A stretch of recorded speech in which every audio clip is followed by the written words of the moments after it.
Now for business updates across the globe, Rotus Odiri joins us. Good morning, Rotus. Good morning, Doctor. Good morning, Ayo. Good morning, Rufai. Good morning to all our viewers. The U.S. Federal Reserve, we start there.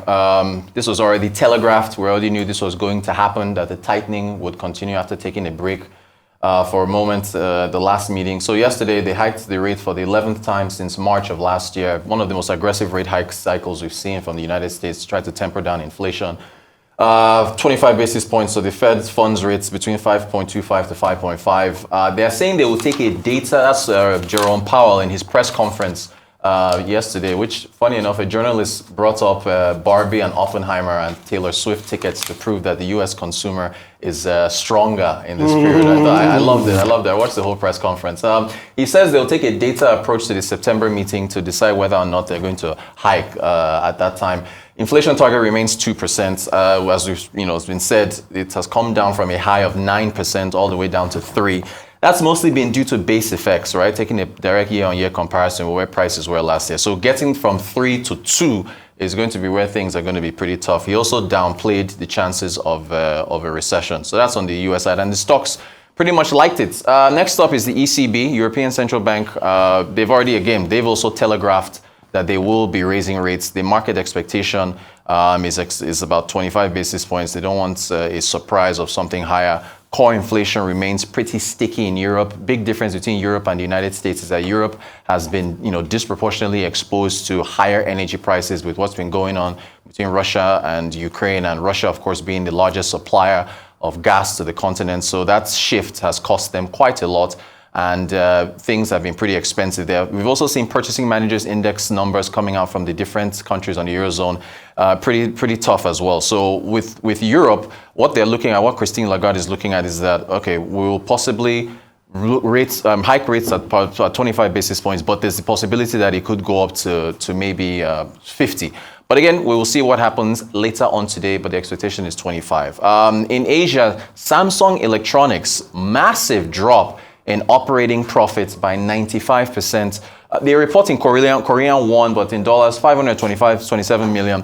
There's been a glut of memory chips, which is what they depend on for revenue. Due to COVID, a lot of manufacturers were stockpiling memory chips, and now that COVID is over, they've got large inventories, and so demand has really dropped, which has impacted their profit margins over at Samsung. But they said they will possibly reduce production. I think they announced that in April or so. So that's what we're seeing with Samsung. Meta also announcing their results. Mark Zuckerberg, considering that 9 months ago people were wondering whether he should remain as the head of Meta, he's back in the favorable books of investors. So Meta's revenues returning to double-digit growth for the first time since 2021.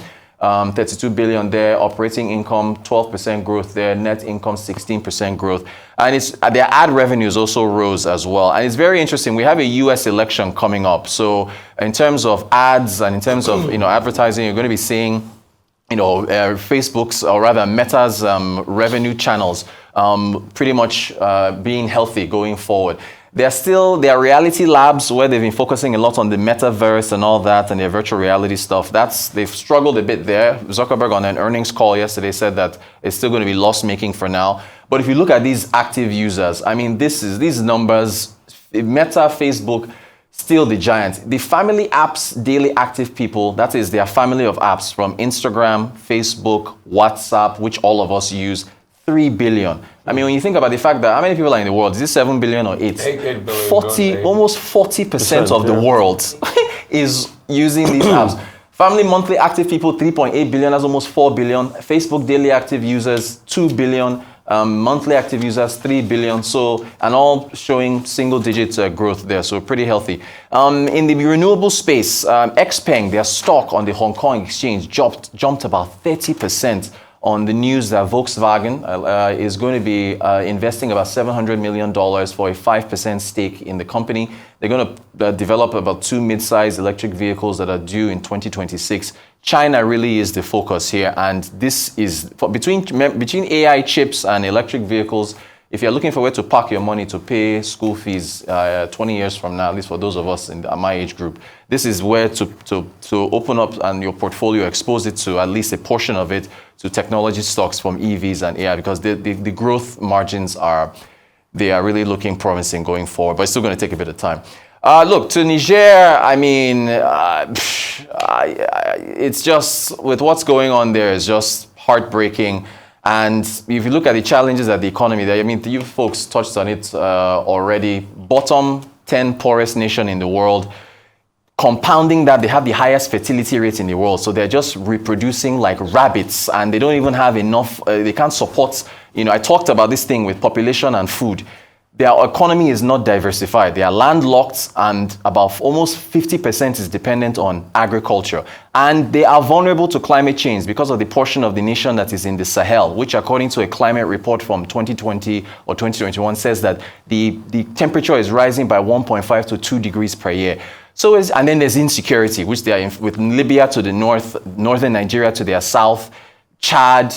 Their GDP per capita is lower than Mali and lower than Chad. I mean, they are incredibly poor. And I know the suggestion of cutting off supplies to imports, please, let's not do that. So not cut off anything to the nation to punish anybody, because it's the people there that will suffer. On labor, look, this whole labor thing, Doctor already said this, that's coming to Nigeria now. The states are already implementing palliatives. You have chapters in each of the states. So work with the states. Disaggregate the process and go through the states. I'm not really sure what more. There's no going back on the fuel subsidy thing. That is dead in the water. The CNG required, that CNG is really fancy. I had Mr. Felix Ekundayo. He's the president of the Nigerian LPG Association, and he's also the managing director of Asico Energy. He's deep in gas. We had I encourage everybody to watch that interview from yesterday. You can't, CNG, the cost of moving it across the country is costly because of its energy density or something to that effect. So versus LPG and other energy mix. So that CNG thing, the conversion, that's going to take time. The FAC allocation, the government held back ₦1 trillion and distributed 900 billion and said they will hold back for funds. Labor wants higher wages. That is the welfare of your people is your number one concern.